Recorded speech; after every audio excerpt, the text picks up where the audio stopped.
PF यानी कि provident fund. हमारे प्रोविडेंट फंड को लेकर अक्सर हम बड़े बड़े सपने देखते हैं। कई बार लोग ये तय करते हैं कि जब मैं अपने पीएफ का पैसा निकालूंगा तब जो है तीर्थ यात्रा पर जाऊंगा। कई लोग सोचते हैं कि पीएफ पैसे से वो नए मकान की नींव रखेंगे। कई लोगों ने अपने पीएफ के पैसे बचा के रखे होते हैं अपने बच्चों की पढ़ाई या शादी के लिए। प्रोविडेंट फंड के साथ हमारे बहुत सारे इमोशंस जुड़े होते हैं। नमस्कार, मैं हूं सुगन शर्मा। indianmoney.com के हिंदी यूट्यूब चैनल में आपका बहुत बहुत स्वागत है। अगर आप पहली बार हमारा कोई वीडियो देख रहे हैं तो हमारे चैनल को सब्सक्राइब करना ना भूलें। दोस्तों, पीएफ को लेकर आ गई है एक बड़ी खबर। 1 अप्रैल से पीएफ अकाउंट्स पर भी लगेगा टैक्स। अब आप जानिए कि इसका क्या असर होगा आप पर इस वीडियो में। एम्प्लॉय प्रोविडेंट फंड पर मिलने वाले ब्याज पर टैक्स को लेकर बजट में बड़ा ऐलान किया गया था, लेकिन इसे लेकर यह स्पष्ट नहीं किया गया था कि यह टैक्स कैसे लगेगा। जब इनकम टैक्स डिपार्टमेंट ने इस पे नोटिफिकेशन जारी किया तब जो है पूरी तस्वीर हमें साफ साफ नजर आने लगी। चलिए अब मैं आपको बताती हूं कि आखिर होने क्या वाला है। ईपीएफ यानी कि कर्मचारी भविष्य निधि एक प्रकार की निवेश योजना है जिसे कर्मचारियों के रिटायर होने के पश्चात अपनी आवश्यकताओं को पूरा करने के लिए बनाया गया है। यह सरकार द्वारा संचालित एक ऐसी स्कीम है जिसकी देखरेख ईपीएफओ यानी कि एम्प्लॉय प्रोविडेंट फंड ऑर्गेनाइजेशन जो है वो करती है। इस स्कीम के अंतर्गत ऐसे सरकारी और प्राइवेट संस्थान की कंपनियां आती हैं जिनमें 20 या इससे अधिक कर्मचारी वाले लोग कार्य करते हैं। मैं आपको बता दूं कि अगर आप किसी भी ऐसी कंपनी में नौकरी करते हैं जहां 20 से ज्यादा कर्मचारी है तो आपका पीएफ जो है वो जरूर कटना चाहिए। और जब भी कोई नई नौकरी ज्वाइन करे तो आप उसे जरूर सलाह दें कि वो अपना पीएफ कटवाएं। पूंजी जो है यानी कि जो सेविंग्स करने का एक बहुत बेहतरीन तरीका है वो होता है पीएफ। ईपीएफ योजना 1952 के अंतर्गत सरकार द्वारा आपदा या महामारी घोषित होने पर सदस्यों को अग्रिम अनुदान प्रदान करती है पीएफ। इसके अलावा कुछ विशेष परिस्थितियों में भी कर्मचारी पैसे निकाल सकते हैं, परंतु पैसे निकालने को लेकर सरकार द्वारा इनके नियमों में काफी बदलाव बहुत बार किए गए हैं। अगर मैं बात करूं employ provident fund withdrawal rules की तो यहां पर आप अपनी पीएफ की निकासी को ऑनलाइन भी कर सकते हैं और नियम से संबंधित पूरी कोई भी अगर आप जानकारी चाहते हैं तो आप जो है हमारे और वीडियोस देख सकते हैं। आप हमारे indianmoney.com के फाइनेंशियल फ्रीडम ऐप को भी डाउनलोड कर सकते हैं। चलिए हम बात कर रहे थे एम्प्लॉय प्रोविडेंट फंड की। तो सरकारी और निजी संस्थाएं जो होती हैं वहां पर जितने भी व्यक्ति जॉब करते हैं, जितने भी लोग जो हैं वहां पर एम्प्लॉयड होते हैं, उनके लिए पीएफ यानी प्रोविडेंट फंड को एक बहुत ही इंपॉर्टेंट फंड माना जाता है। जैसा कि आप जानते ही हैं कि नौकरी पेशा लोगों के लिए ये एक बचत योजना है।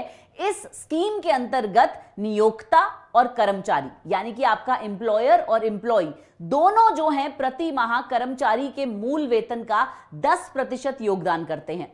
हालांकि इससे पहले प्राइवेट कंपनीज के लिए ये 12% था यानी कि 12% था। कोई भी कर्मचारी अपने इस अकाउंट से रिटायरमेंट, नौकरी से इस्तीफा की स्थिति में जमा राशि का एक हिस्सा निकाल सकते हैं। अब आप सोचिए कि ये कितनी इंपॉर्टेंट स्कीम है हम सभी के लिए।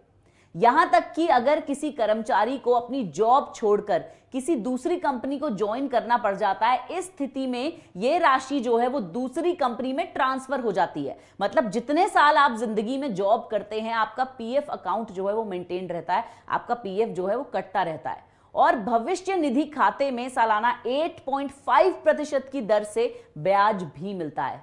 रिटायरमेंट के बाद कर्मचारी अपने इस अकाउंट से पूरी राशि को निकाल सकते हैं। नौकरी करने वालों के लिए एक बड़ी जरूरी खबर जो है वो मैं अब आपको देने वाली हूं। अगर आप एक एम्प्लॉय हैं तो निश्चिंत ही एम्प्लॉय प्रोविडेंट फंड ऑर्गेनाइजेशन यानी कि ईपीएफओ में आपका अकाउंट होगा। सही है ना ये बात? यस, आपका अकाउंट जरूर होगा ईपीएफओ में। लेकिन आपकी जानकारी के लिए मैं आपको बता दूं कि अब से आपके पीएफ खाते पर भी टैक्स लगेगा। पीएफ खाते में आपके वेतन का कुछ हिस्सा जमा होता है, लेकिन अब पीएफ के नए नियम जो हैं वो कुछ बदल गए हैं और इन बदले हुए नियमों को लागू किया जाएगा 1 अप्रैल 2022 से। 1 अप्रैल 2022 से मौजूदा पीएफ अकाउंट्स को 2 भागों में बांट दिया जाएगा। जी हां, 2 पार्ट्स में डिवाइड किया जाएगा। अगर हर महीने आपका पीएफ यानी आपका जो एम्प्लॉय प्रोविडेंट फंड है वो सालाना 2.5 लाख रुपए से ज्यादा कटता है, तो अब उस पर मिलने वाला ब्याज जो है वो टैक्स के दायरे में आएगा। केंद्रीय प्रत्यक्ष कर बोर्ड यानी कि सीबीडीटी ने इसको लेकर हाल ही में ये नोटिफिकेशन जारी किया है। नोटिफिकेशन के मुताबिक टैक्सेबल ब्याज की कैलकुलेशन के लिए प्रोविडेंट फंड अकाउंट के भीतर एक अलग अकाउंट खोला जाएगा। दोस्तों, मैं आपको ये सरल शब्दों में समझाती हूं। बोर्ड ने ये कहा है कि ये जो नए नियम है वो 1 अप्रैल 2022 से प्रभावी हो जाएंगे। बजट में वित्त मंत्री निर्मला सीतारमण ने कहा कि जिन लोगों का ईपीएफ और वीपीएफ यानी कि आपका एम्प्लॉय प्रोविडेंट फंड और आपका वॉलंटरी प्रोविडेंट फंड सालाना कंट्रीब्यूशन अगर 2.5 लाख रुपए से ज्यादा है तो उन्हें इस पर मिलने वाला ब्याज टैक्स के दायरे में लाना पड़ेगा। मार्च 2021 तक का कंट्रीब्यूशन रहेगा टैक्स फ्री। सीबीडीटी की ओर से जारी नोटिफिकेशन के मुताबिक ईपीएफ में 31 मार्च 2021 तक ईपीएफओ सब्सक्राइबर की ओर से किया गया कोई भी कंट्रीब्यूशन नॉन टैक्सेबल रहेगा। फाइनेंशियल ईयर 2020 और 2021 के बाद पीएफ अकाउंट्स पर ब्याज की कैलकुलेशन अलग अलग की जाएगी। अगर हम बात करें फाइनेंशियल ईयर 2021 और 22 और उसके बाद के फाइनेंशियल ईयर के लिए प्रोविडेंट फंड के भीतर अलग अलग अकाउंट्स जो हैं वो कर दिए जाएंगे, यानी कि अकाउंट्स में जो है डिवीजन कर दिया जाएगा। दोस्तों, जैसा कि मैंने आपको बताया 1 अप्रैल 2022 से लागू होने वाले हैं ये नियम। Yes, that's right. सीबीडीटी ने कहा है कि ये नियम 1 अप्रैल 2022 से प्रभावी हो जाएंगे। फाइनेंशियल ईयर 2021-22 में अगर पीएफ खाते में 2.5 लाख रुपए से अधिक जमा है तो उस पर मिलने वाले ब्याज पर टैक्स आपको चुकाना ही होगा। इसकी जानकारी आपको अगले साल के इनकम टैक्स रिटर्न फाइलिंग में भी देनी होगी। जी हां, आप जब अपना इनकम टैक्स रिटर्न फाइल करेंगे तब आपको यह जानकारी देनी होगी। पीएफ अकाउंट में हर साल 2.5 लाख रुपए तक कंट्रीब्यूशन पर इंटरेस्ट फ्री ब्याज की जो लिमिट है वो प्राइवेट एम्प्लॉइज के लिए है। इन नए नियमों को इनकम टैक्स 25वां संशोधन रूल्स 2021 कहा जाएगा। अगर हम नए नियमों की बात करें तो नए नियमों का असर उन लोगों पर ज्यादा होगा जिनकी इनकम ज्यादा है और ईपीएफ में अधिक कंट्रीब्यूशन वो देते हैं। हालांकि सरकार का मानना है कि इसका असर जो है ईपीएफ में कंट्रीब्यूशन करने वाले 1% से भी कम सब्सक्राइबर्स पर होगा। तो यानी कि अगर आपकी सैलरी कम है, आप ज्यादा नहीं कमाते हैं, तो ये एक फायदा आपको जरूर होगा कि आपको जो है टैक्स नहीं देना होगा। चलिए अब जानते हैं कि किन किन पीएफ अकाउंट्स पर लगेगा टैक्स।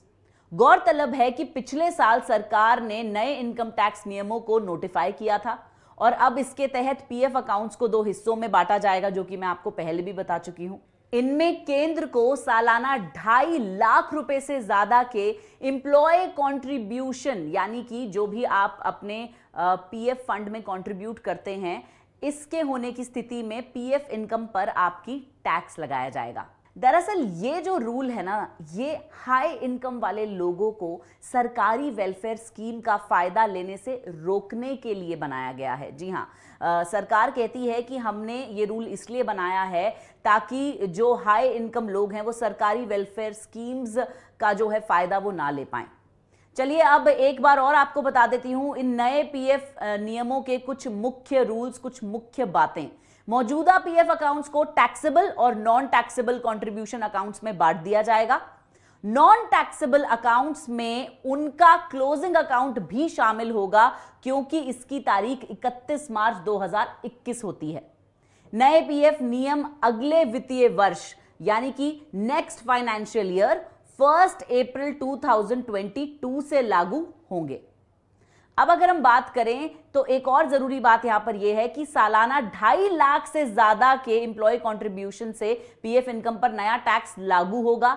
आईटी नियमों के तहत एक नई धारा 9D शामिल की गई है। जैसा कि मैंने आपको पहले भी बताया, आपको आईटी रिटर्न में भी जो है इसका ब्यौरा देना होगा।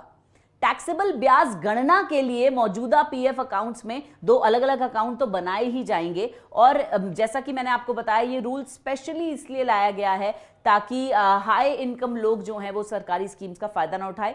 लेकिन अगर आपकी सैलरी जो है वो बहुत ज्यादा नहीं है तो इससे आपको कोई ज्यादा फर्क पड़ेगा नहीं। मैं आपको बता दूं कि इस नए नियम के लागू होने के बाद 2.5 लाख रुपए को लिमिट का जो फायदा है वो ज्यादातर पीएफ सब्सक्राइबर्स को होगा, लेकिन छोटे और मध्यम वर्ग के जो टैक्स पेयर्स हैं उनके लिए नए नियमों से कुछ ज्यादा बदलने नहीं वाला है। ये मुख्य रूप से हाई इनकम वाले कर्मचारियों को प्रभावित करेगा। यानी अगर आपकी सैलरी कम है या एवरेज है तो आपको इन नए नियमों से ज्यादा जो है घबराने या डरने की जरूरत नहीं है। लेकिन मेरी जो राय है वो क्या है इस पे, वो मैं अब आपके साथ शेयर करना चाहूंगी। दोस्तों, मुझे लगता है कि ये रूल जो है ये काफी अच्छा है, क्योंकि हम जानते हैं कि जो हाई इनकम लोग हैं वो ज्यादा समृद्ध हैं। उनकी सैलरी जो है उसके हिसाब से अगर वो इन्वेस्ट करें अपनी सैलरी को तो बहुत सारी और जगह से वो ज़्यादा अच्छे इंटरेस्ट रेट्स पे जो हैं अपने मनी को मल्टीप्लाई कर सकते हैं, अपने पैसे को बढ़ा सकते हैं। और जो मध्यम वर्ग है, जो लो सैलरीड लोग हैं, एक्चुअली उन्हीं के लिए जो है सरकार को ज़्यादा से ज़्यादा ऐसी स्कीम्स निकालनी चाहिए जिस तरह से पीएफ होता है जिसमें इंटरेस्ट रेट ज़्यादा मिलता है, जिससे उन्हें फ़ायदा हो सके। तो मैंने आज आपको इस वीडियो में बताया कि किस तरह से 1 अप्रैल 2022 से पीएफ अकाउंट्स पर टैक्स लगेगा। अकाउंट्स को जो है 2 पार्ट्स में बांटा जाएगा, किस किस से इसको नुकसान होगा, किस किस से इसको फायदा होगा। तो अगर आपको मेरा ये वीडियो अच्छा लगा है तो इसे जरूर शेयर करें अपने दोस्तों और रिश्तेदारों के साथ। इस वीडियो को लाइक करें और कमेंट्स में मुझे लिखकर ये बताएं कि आप और किन टॉपिक्स पे वीडियो देखना चाहते हैं, ऐसी क्या चीजें हैं फाइनेंस के बारे में जो आप जानना चाहते हैं। और अगर आप उन लोगों में से हैं जिन्हें पर्सनल फाइनेंस, स्टॉक मार्केट या अपने पैसे को कैसे मैनेज करते हैं इस बारे में थोड़ी कम नॉलेज है, तो हमारे indianmoney.com का जो ऐप है फाइनेंशियल फ्रीडम ऐप, उसमें आप पर्सनल फाइनेंस यानी कि फाइनेंशियल फ्रीडम कोर्स जो है वो कर सकते हैं। 6 लैंग्वेजेस में ये कोर्स अवेलेबल है, हिंदी, इंग्लिश, तेलुगु, तमिल, कन्नड़ा और मलयालम। जी हाँ, और इसी तरह से बहुत सारे ऐसे कोर्सेज हैं। बेसिकली हमारा ये जो ऐप है ये फार्मिंग, फाइनेंस और साथ साथ स्मॉल बिजनेस पे आपको देता है सारी जानकारी, किस तरह से आप अपने पैसे को इन्वेस्ट करके समृद्ध बन सकते हैं और किस तरह से आप जिंदगी में कुछ नया शुरू कर सकते हैं। तो दिस इज योर होस्ट सुगंध शर्मा साइनिंग ऑफ।